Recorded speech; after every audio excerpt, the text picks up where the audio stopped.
Hi, my name's Phil Hamman. I've been a high school teacher for the past 30 years. I grew up in an impoverished neighborhood and I had to overcome a lot of hardships to get to where I'm at today. Have you ever been bullied? Have you ever been bounced around from school to school? Have you ever experienced fighting in your family and violence in your family? Have you ever ran around with a bad peer group or known somebody else that has and gotten in trouble? I did. I experienced all of this and much more.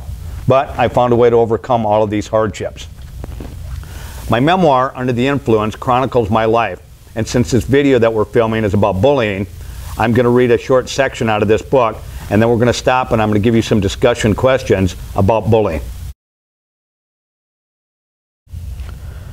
This story is titled Mean Streets.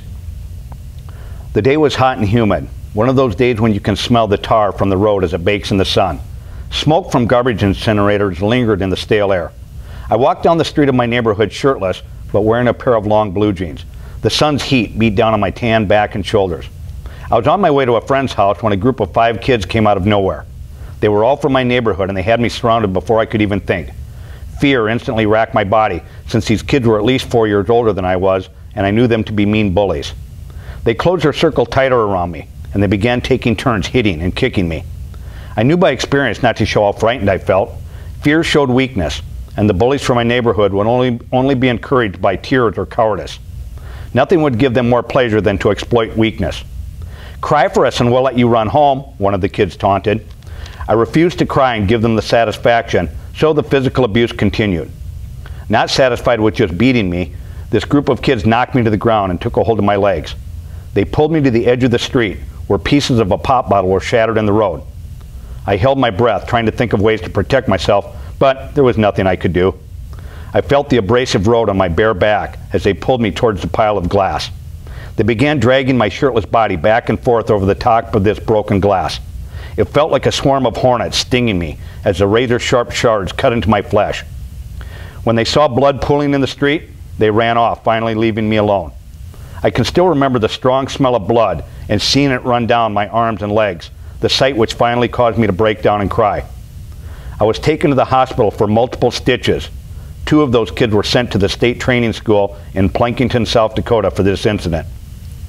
That was just one of my encounters with bullies, and now we're going to stop and I'm going to give some discussion questions that you can talk about, or your instructor may choose to have you write your responses.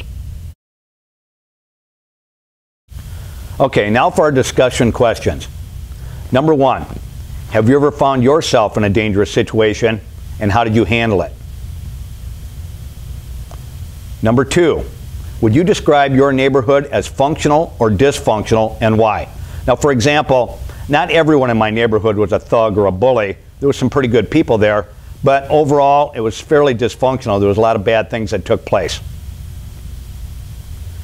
Question number 3, what causes bullying, and how do bullies operate? Question number 4, what advice would you give to somebody who's being bullied?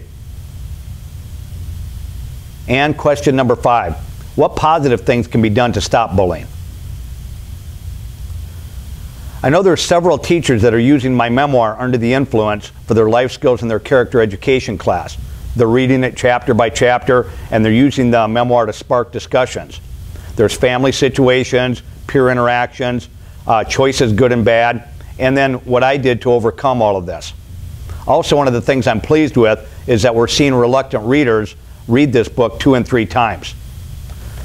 The memoir is Under the Influence, and it's available on Amazon and Barnes & Noble.